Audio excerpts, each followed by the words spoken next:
Hello friends, मैं मनीष। आज हम लोग कक्षा 10वीं के हिंदी विषय के असाइनमेंट को पूरा करेंगे।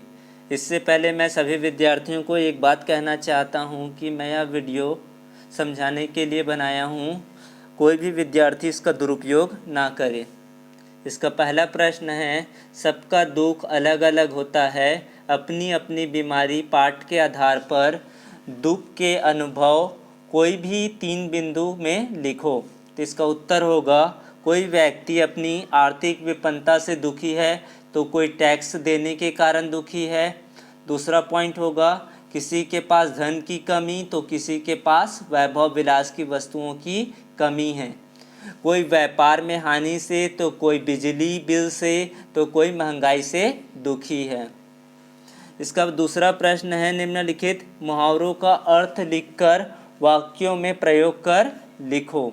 पहला मुहावरा है, हवा में ताज उड़ना। हवा में ताज उड़ना का अर्थ होता है राजतंत्र की समाप्ति। इसका वाक्य होगा, जनतंत्र आने पर हवा में ताज उड़ेंगे। दूसरा प्रश्न है, दूसरा मुहावरा दिया है, चेहरा खिल उठना। मतलब होता है आनंदित होना, खुश होना। इसके लिए वाक्य होगा, प्रतियोगिता में प्रथम स्थान प्राप्त करके राम का चेहरा खिल उठा। अगला प्रश्न है, रामधारी सिंह दिनकर ने मिट्टी तोड़ने वालों और खेतों में काम करने वाले को देवता क्यों कहा है? तो कवि ने मिट्टी तोड़ने वालों और खेतों में काम करने वालों को देवता कहा है क्योंकि मजदूरों के बिना समाज का विकास संभव नहीं है। उन्हीं के परिश्रम से जनता का कल्याण हो रहा है, जनता का भलाई हो रहा है। अगला प्रश्न है, बांध, सड़क व अन्य सरकारी निर्माण कार्य होने पर स्थानीय लोगों को किस किस तरह की समस्याओं का सामना करना पड़ता है? इस प्रकार के विकास कार्यों के क्या क्या फायदे होते हैं? अपना विचार माटी वाली पाठ के आधार पर लिखिए। इसके लिए उत्तर होगा, बांध कार्य, सड़क व अन्य सरकारी निर्माण कार्य होने पर स्थानीय लोगों को विशेषकर इसका सबसे भयानक असर गरीबों पर पड़ता है। लाचार व असहाय लोगों के पास कोई रास्ता नहीं बचता। विस्थापना यानी कि पुनः बसाहट की समस्या चिंतनीय है। नई जगह पर नए स्थान पाने के लिए प्रमाण पत्रों की आवश्यकता होती है जो उनके पास नहीं होते हैं। परंतु इन कार्यों के बहुत से फायदे भी होते हैं जो निम्न हैं। सरकारी निर्माण होते समय बहुत से लोगों को रोजगार की प्राप्ति हो जाती है। दूसरा पॉइंट है, सड़क निर्माण होने से प्रत्येक वर्ष होने वाली दुर्घटनाओं में क्या हो जाती है, कमी आ जाती है। परंतु माटी वाली गरीब वर्ग की थी, बांध बनने की स्थिति में वह कहाँ जाएगी, उसका क्या होगा, इत्यादि प्रश्नों का जवाब ढूंढना आवश्यक है। अगला प्रश्न है, प्रश्न क्रमांक 4 को 2 भागों में बांटा गया। पहला प्रश्न है, घिसा कक्षा लगने के पूर्व क्या क्या तैयारी करता था? तो इसके लिए उत्तर होगा, घिसा कक्षा लगने के पूर्व पीपल की छाया को गोबर मिट्टी से लिपता था, फिर नहाकर कक्षा में आकर बैठता था।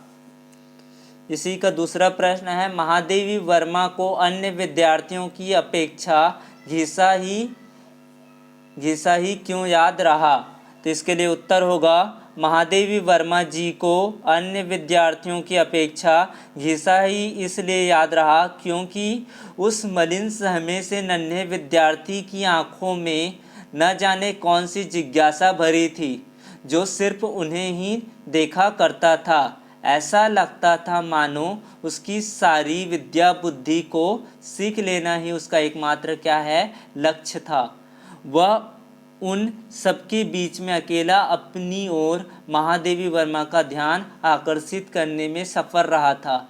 उनकी संवेदनाओं में वह जी उठा था। प्रश्न क्रमांक 5वां है, गद्यांश को पढ़कर नीचे लिखे प्रश्नों के उत्तर लिखिए। तो इसके लिए आपको गद्यांश को कम से कम 2 बार पढ़ना है और उनसे प्रश्नों के उत्तर को लिखना है।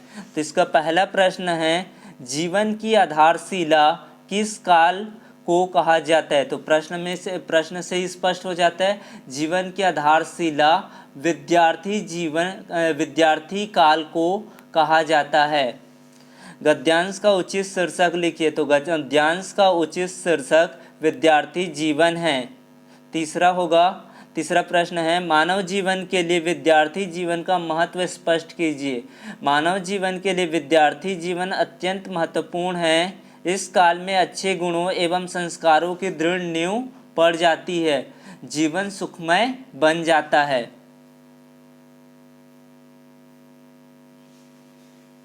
प्रश्न क्रमांक 4 है, छोटे वृक्ष के पोषण का उल्लेख किस संदर्भ में किया है और क्यों? छोटे वृक्ष के पोषण का उल्लेख विद्यार्थी जीवन के संदर्भ में किया है, क्योंकि जिस प्रकार अच्छा पोषण पाकर पौधा वृक्ष बनकर फल फूल देता है, उसी प्रकार विद्यार्थी जीवन में पड़े अच्छे संस्कार उसे अच्छा इंसान बनाते हैं। 5वां प्रश्न, विद्यार्थी जीवन की तुलना पाठशाला से क्यों की गई है?